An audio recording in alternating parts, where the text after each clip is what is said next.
Today is an emotional day. Gracemount Community Church has been invaded, let's say that, by the Tranent church planting team.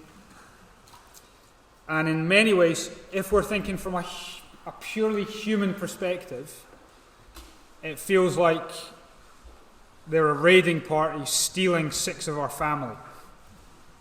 Morag, Charlie, Claire, Tim, Connie and Jude.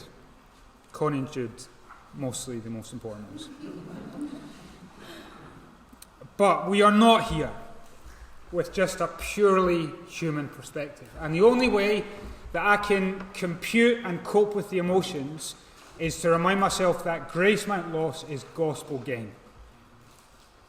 And I'm man enough to say I'll miss you, but I'm desperate that this word this morning goes with you. This is a good word for a planting team. And so here's what I want to try and do this morning from this episode in the life of Jesus. I want to set your expectations as you go to Tranent, and I want to stimulate an eagerness as you go. So I'm going to show you 2 things, or at least try to. I want to show you that the farmer teaches you to expect a war, and I want to teach you that parables teach you to be eager for more. That's my 2 things, all right? Expect a war, but be eager for more. So let's go to the first one. The farmer teaches you to expect a war. I think it's proper apt that the house that the Lord has given you in Tranent, Tim and Claire, is an old farmer's cottage. Every day, where he has given you to live is a reminder of what he has called you to do.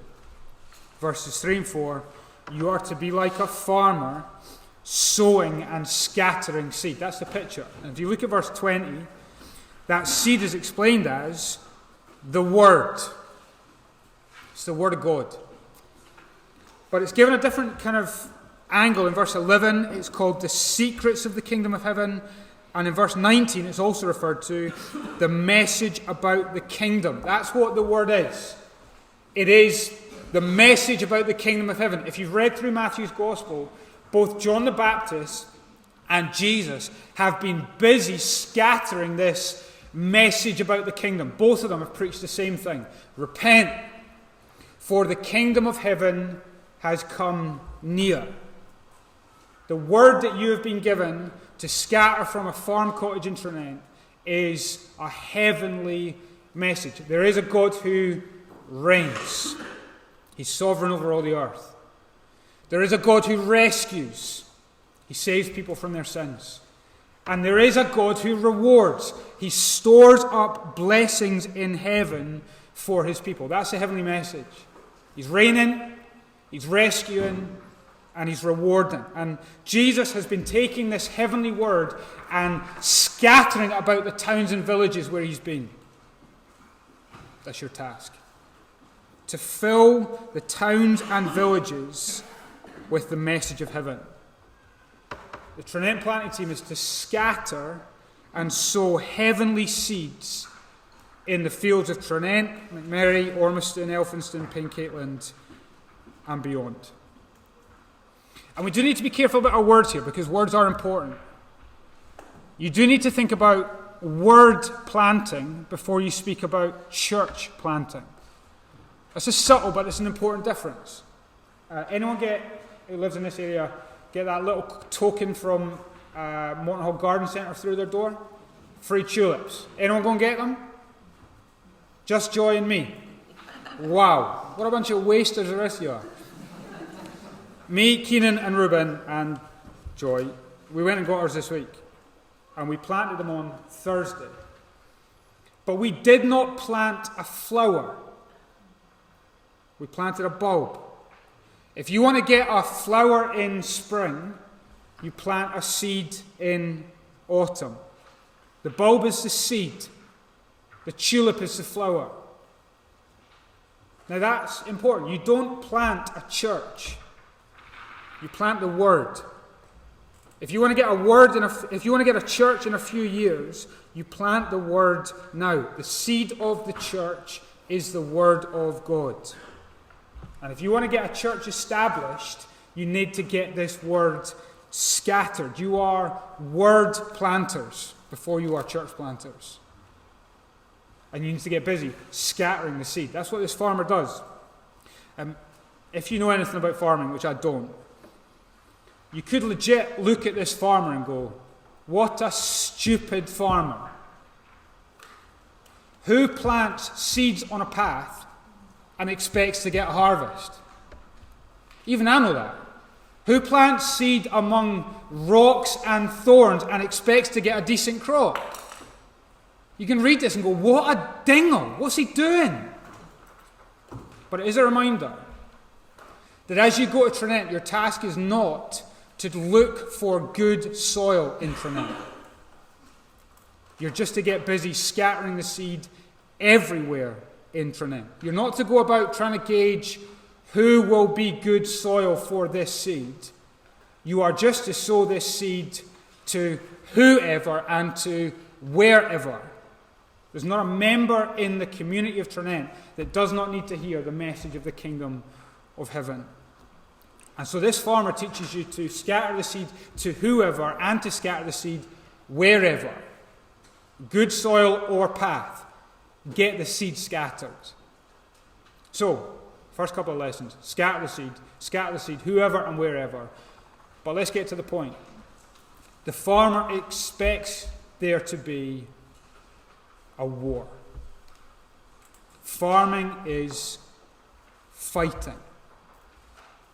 In this story, Jesus tells us there are birds, there are rocks, there are weeds.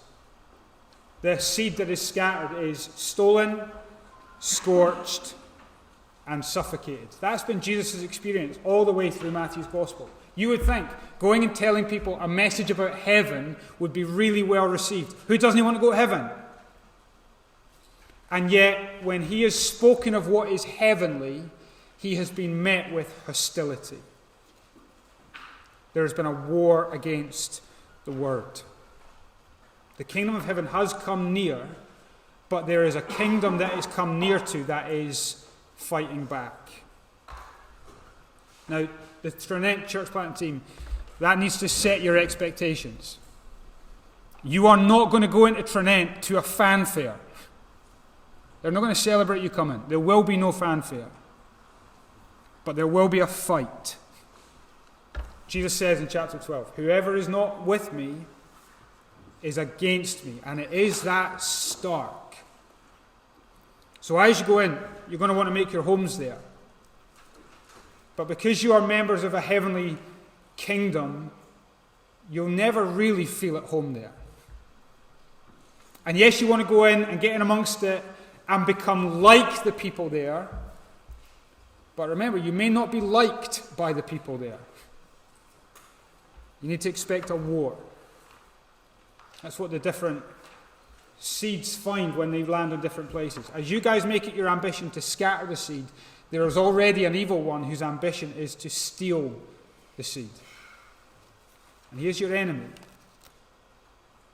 And when you speak the gospel to people and you see just cold indifference to the gospel, cold indifference to the word is actually satanic opposition to the word.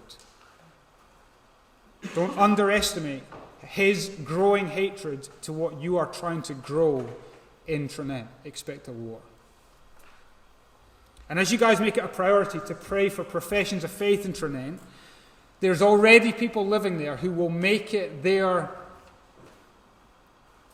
kind of their reason for living to persecute people when they profess faith. What will bring to your little church community happiness will provoke hatred to some people in the community in Trinent. And this tells us that you need to expect that when you have given long-term investment and then seen initial signs of joy, you will in time sometimes see people falling away. You need to expect a war.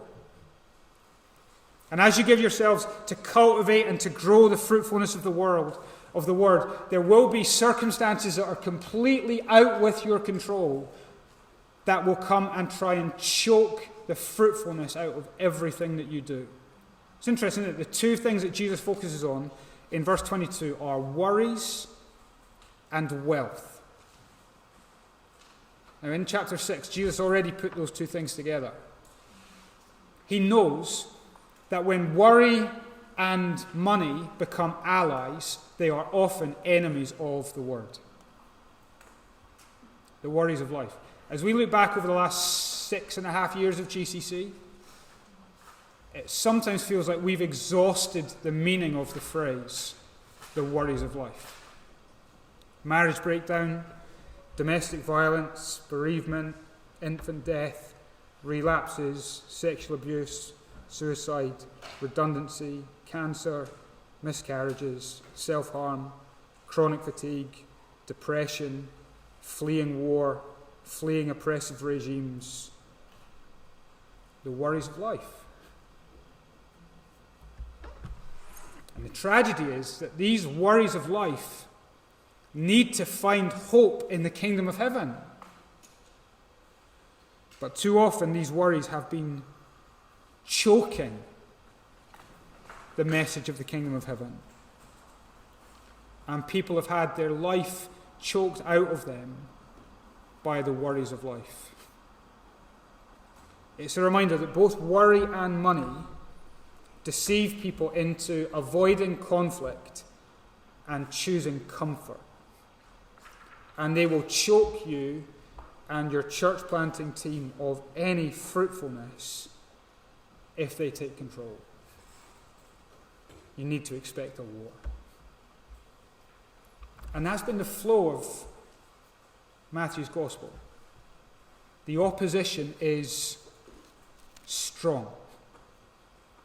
But although it's the flow of this narrative, it has not been the focus of this narrative. The opposition is strong, but what have we seen? There is a stronger man. There is an enemy kingdom, but it's getting plundered. There is a war against the word, but the word wins. Farming is fighting, but there is a harvest. So, scatter the seed. Persevere in it. Be patient in it. Believe the promise of it. That in Tranent there is good soil. And when the heavenly kingdom and the message of it meets that good soil, there will be a harvest. There will be a crop that Satan cannot steal, persecution cannot make fall away, and money and worry cannot suffocate. Expect a war, expect to lose some battles, but expect the word to win. Farming is fighting, but there will be a harvest. So, first thing, the farmer teaches you to expect a war. But I said I don't just want to set your expectations. I want to kind of stimulate in you an eagerness. So here's the second thing. I want to show you that the parables teach you to have an eagerness for more. All right? Now, I tried to show you this by the way we read it. It was a bit of a sandwich. So Morag read verses 1 to 9, and then she read verses 18 to 23. That was the parable of the sower and the explanation of the parable of the sower. And in the middle, we got Charlie to read verses 10 to 17. And in those verses, the disciples come to Jesus and they say, Jesus, why do you teach in parables? Now, that's the bit I want us to focus on in this little section. Now, most of us think that Jesus uses parables like a preacher uses illustrations. They're to try and make things clearer. So, a lot of people would presume parables are like kind of opening a window. Let's let some light in. Let's help people understand it. Let's let people look in so they get a clearer vision of what's going on. Jesus says, that is not the point of parables. Look at verse 11. In verse 11 he says, he speaks in parables to give secrets to his disciples, but to keep secrets from outsiders. You see that? Look at verse 12 as well. He says he speaks in parables to give more things to his disciples, but to take things away from outsiders. Same thing in verse 13. He says he speaks in parables so that people on the outside, in the crowd, they see, but they didn't get it. And they hear, but they don't understand it. So, do you see what's going on with parables? They allow Jesus to give one thing to his disciples and to give another thing to the people outside. They allow Jesus to act in blessing towards his boys, but to act in judgment towards his enemies. You see what they're doing? They both reveal and conceal at the very same time. You should start to see why he puts this right bang in the middle of the parable of the sower. What's the point of the parable of the sower? The same seed has different responses. Same thing with the parables. The same parable and different things received. You see why he puts it all together? They aren't a window. Parables are more like a door. They're a door that lets some people in, but a door that keeps some people out. Tim, let me apply this to you, and then we're going to go wider. I know the weight you feel from preaching. I mainly know that because Claire told Sarah and Sarah told me. She's the leaky barrel. But that's good. You must never, ever lose that. See, when it comes to preaching, this is the sober, serious, and spiritual burden of it. The very same sermon is concealing from some and revealing to others. It is the smell of life to some and the smell of death to others. It is opening up people's hearts to be made new, and it is hardening other people's hearts into death. It is foolishness to some. It is power to salvation for others.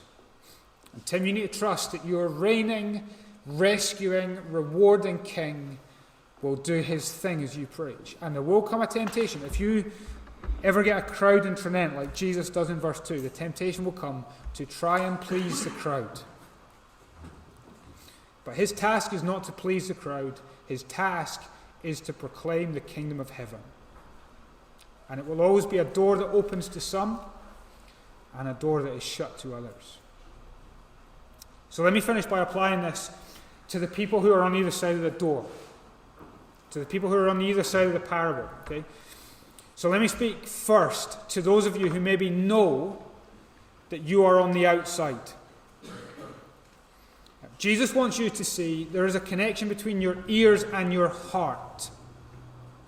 Right? He's speaking to people here who have heard him time and time and time and time again. But the more they have heard him, the harder their hearts have become towards him. The word that's used in verse 15 is their hearts have become calloused.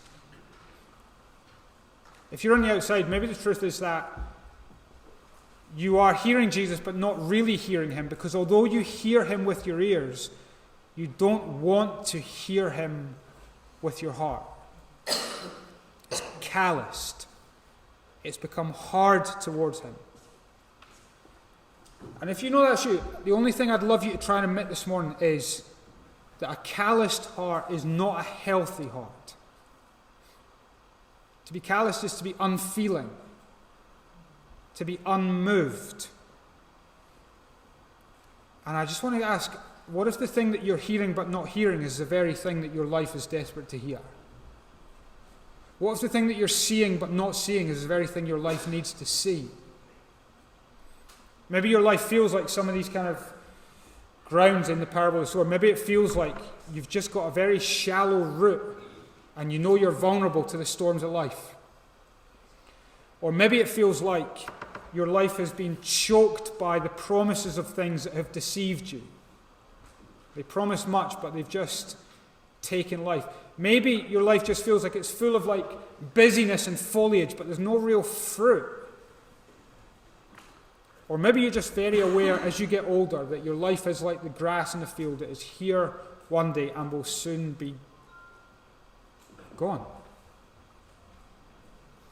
Let me suggest to you, if you feel like you've got that calloused heart that is lacking this, maybe today it's worth praying and saying, God, give me ears that would actually hear, and give me eyes that would actually see, and give me a heart that would be soft to Jesus, because the message of the kingdom of heaven could open up a world of good news for you. We live in a world that is chaos. But there is a God who reigns over all things. We live our lives trying to silence our guilty consciences, but there is a God who rescues us by dying on a cross for all of our sins. And we live in this consumerist world that promises satisfaction, but we've never found it. But there is a God who promises rewards that will last for all eternity. And my hope is today might be a day where maybe a calloused heart begins to be a little bit softer towards Christ. But this has got nothing to do with the point. Here's the main point. The parables are there to teach you to be eager for more. Let me speak to you if you are on the inside. If you're inside the door. I want you to look at verse 12. I don't know how many times I've read the parable of the sower. I've never really focused on this before. Look at verse 12. Jesus says, whoever has will be given more, and they'll have an abundance. Now that is a promise given by Jesus in response to the question that the disciples asked in verse 10. They asked, Jesus, why do you preach in parables? And this is getting to the heart of why people are on different sides of the parables. Why are they on different sides of the door? This is the question we need to ask. What's the difference between the crowd on the outside and the disciples on the inside? Look at verse 10. What do? The crowd simply hear the parable, but what do the disciples do? In verse 10, they first come to who? To Jesus. And then they ask Jesus a question. Here's what the disciples say. Jesus, we are not content with a story. We want to know why. We're not content just with a parable. We want more. We're not kind of happy just being part of the crowd. We want Jesus. And so they come to him and they ask why. And when they come and ask, Jesus gives more. He gives abundantly. See, everything you understand comes to you as a gift from Jesus. But Jesus wants you to understand that he wants to give you more. He doesn't just want you to have adequate. He wants you to have abundance. Now I think, maybe particularly as Scottish Christians, we're far too easily satisfied with adequate. And maybe we feel a little bit bad, maybe a little bit cheeky, asking God for more. Maybe we kind of feel like, maybe I'm undermining what God has given to me in Jesus if I then ask him for more. You are not undermining Jesus. You are mining deeper into Jesus. I love this when I realised this week. Tim has told me, I don't know how many times, he always goes on, doesn't he? But he's told me about 1,000,000 times, the Trinent Juniors football badge is a picture of a farmer and a miner. That's the 2 points of this sermon. Point 1, learn the lesson from the farmer, expect a war. Point 2, be like a miner, eager for more. It's not undermining Jesus. He is the one who is infinitely rich.